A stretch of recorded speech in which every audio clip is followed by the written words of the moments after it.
चाय पॉइंट पे हम लोग हैं और कुछ स्टूडेंट्स हमारे साथ मौजूद हैं, उनसे बात कर लेते हैं। तो हाय, आपका नाम क्या है? मेरा नाम मोहम्मद फरहान। फरहान, कहाँ से आए हैं आप? हम बिहार से आए हैं। यहाँ पे कैसे रहते हैं? यहाँ पे पीजी में रहते हैं हम लोग। पीजी में रहते हैं। जी। पर मंथ का रेंट कितना होगा? टोटल हमारा जो है पीजी का तो 8 से 10 हज़ार लग जाता है। 2 हज़ार मनी पॉकेट खर्च, मतलब 12 से 13 हज़ार पड़ जाता है पर मंथ। पर मंथ जो खर्चा है। और if you don't mind, can I ask, like आपके पेरेंट्स क्या करते हैं? मजदूरी करते हैं। अच्छा, मतलब कैसे, क्या मजदूरी में? मतलब उनका अगर अगर मंथली इनकम देखा जाए तो 20 से 25 हज़ार है, वो उस लेवल का मजदूरी करते हैं। आप यहाँ पे कौन से इंस्टीट्यूट से कोचिंग दे रहे हैं? मैं तो पीडब्ल्यू विद्यापीठ से ले रहा हूँ। और फीस क्या होगी? हमारी फीस जो है 2 ईयर की जो है 70,000। आपने बताया कि आपके पेरेंट्स जो है वो मजदूरी करते हैं और फीस 70,000 है 2 ईयर की। और जो फीस है, फीस पे 18% का जीएसटी भी है। तो आपके क्या व्यू हैं इसको लेकर? बिल्कुल 80% तो कम है, 30% लगाना चाहिए। 18% कम है, 13% लगाना चाहिए? मतलब वो क्यों? क्योंकि जो हमने जिस सरकार को लाया वही तो लगा रहा है ना। हम तो आप अच्छे सरकार को लाए हैं। 13 कह रहे हैं, जी, 30 कह रहे हैं? अच्छा 30 बोल रहा हूँ मैं, 13 नहीं 30। जी। क्यों? अरे हमने जो सरकार को लाई है तो वो सरकार 30% इसलिए लगा रहा, उनको कहीं इकोनॉमिकल कंडीशन खराब लग रहा होगा, जीडीपी लो जा रहा होगा तो एजुकेशन से आगे लाना चाहता होगा जीडीपी को। एक ही सेक्टर तो है, स्टूडेंट को ही मार के तो लो। दूसरा सेक्टर में इनको पैसा नहीं दिखता है, स्टूडेंट के पीछे सब पड़ा हुआ है। और मुझे लगता है कि मतलब ये सरकार अच्छी कर रही है कि स्टूडेंट को पीट भी रहा है और स्टूडेंट से ले भी रहा है, तो ये अच्छा काम कर रहा है सरकार। ये हम पेरेंट्सों को सोचना चाहिए, जब वो वोट करते हैं तो किसके नाम पे वोट करते हैं और कौन सी सरकार को लाना चाहते हैं। मेरे पेरेंट्स जो सरकार को लाए हैं वो सरकार उनको दिखा रहा है जीएसटी के रूप में। कफन में भी जीएसटी, चाय में भी जीएसटी, बिस्किट में भी जीएसटी, एजुकेशन में भी जीएसटी, ताकि गरीब के बच्चे पढ़ेंगे नहीं तो फिर से वो दारू और मीट के नाम पे वोट करेंगे अगले साल। अब पढ़ लेंगे तो फिर तो उनकी आँख खुल जाएगी, इसलिए जीएसटी लगा रहे हैं। मुझे तो लगता है 30% लगाओ, 40% लगाओ, हम गरीब के बच्चे पढ़े ही नहीं। तुम्हारे बच्चे ऑक्सफोर्ड में पढ़े, आईआईटी, बड़े बड़े आईआईटी में जाए, एम्स में जाए, हम लोग नॉर्मल गवर्नमेंट स्कूल से पढ़े। कोई भी दिखा दो लीडर के बच्चे जो नॉर्मल गवर्नमेंट कॉलेज में पढ़ा हो, आप ही बता दो कोई स्कूलिंग करी हो गवर्नमेंट से। हम जैसे गरीबों के बच्चे गवर्नमेंट कॉलेज में पढ़ते हैं, गवर्नमेंट स्कूल में पढ़ते हैं, वो तो प्राइवेट फॉरेन चले जाएंगे, उनके पास इतने पैसे हैं। तो इसलिए हमारे पे तो थोप रहा है जीएसटी।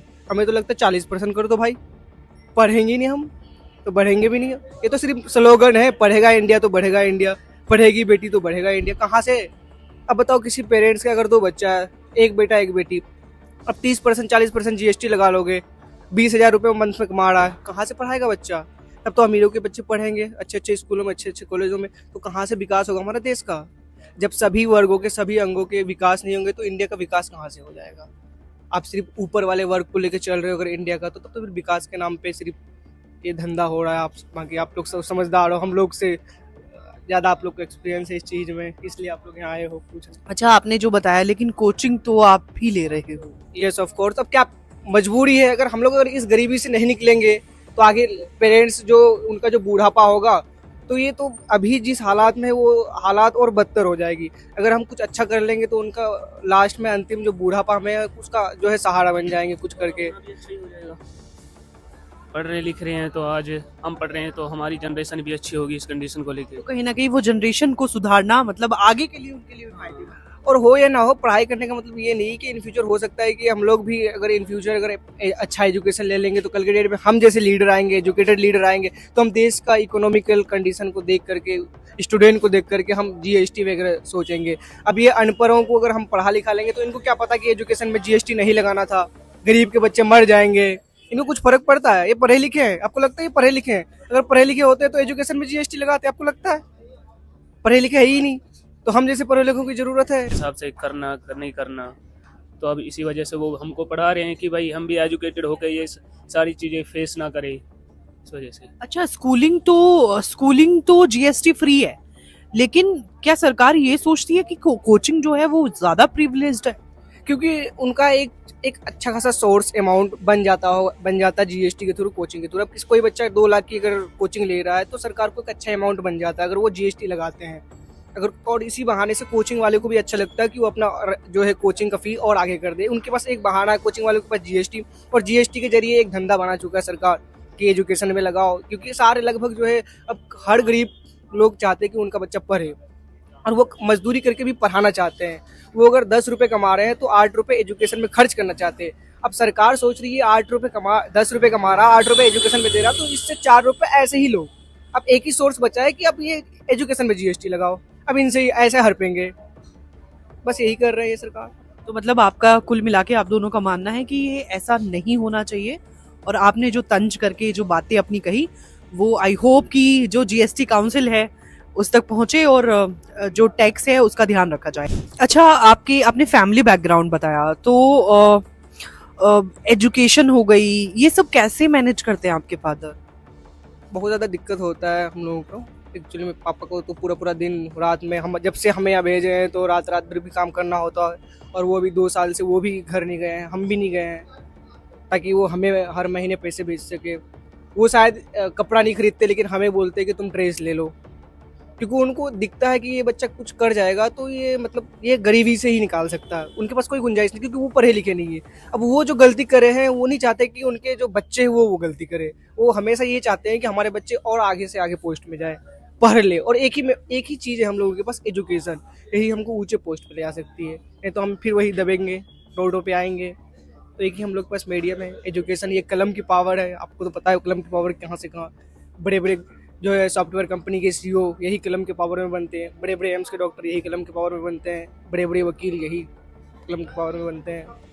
आपकी बातों ने मुझे इतना इमोशनल कर दिया है कि मैं खुद खो गई हूँ, और कहीं ना कहीं यही चीज मैं आपकी आंखों में भी देख रही हूँ, जैसे ही आपने अपने फादर के। सही बात है। अगर एजुकेटेड पर्सन को लेके आओगे, आप याद करो कि आज से 50 साल बैक कि जब हमारे सारे लीडर एजुकेटेड थे, उस समय देश का ग्रोथ इनिशियल कंडीशन में कैसा था, और अभी का आप लेवल देख लो। उस समय किसी को दिक्कत नहीं था। इनिशियल टाइम में हमारे देश का कैसा ग्रोथ हुआ, फैमिली प्लानिंग आई, सारे चीज़ को। अभी तो कोई प्लानिंग नहीं है। अभी तो सरकार झूठी सरकार है ये। मतलब अब बताओ कि ये लोग जो है इलेक्शन के टाइम पे फीमेल को पैसा देना चाहता है। अब जॉब दो ना। अब 2500 रुपये मंथली, 2000 रुपये मंथली क्यों देना चाहते हो?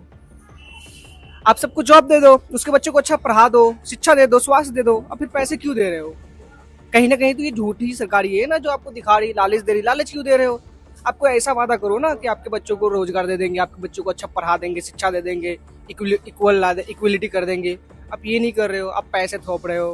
अच्छा, जैसे आपने फैमिली कंडीशन का बताया और फादर का बताया, और रेंट आपका रेंट सब मिला के यहाँ पे 12 से 13 हज़ार रुपये जा रहा है, तो कहीं ना कहीं बहुत मुश्किल होता होगा ना अपने पापा से ये बोलना कि पापा मुझे ज़रूरत है, पैसे भिजवा दीजिए।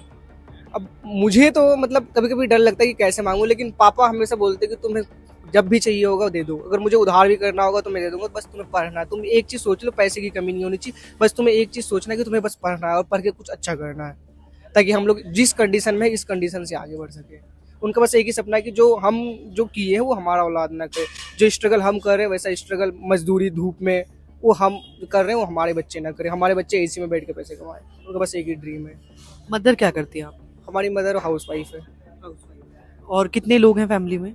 हम लोग फैमिली में ऐसे हम लोग तो 6 हैं।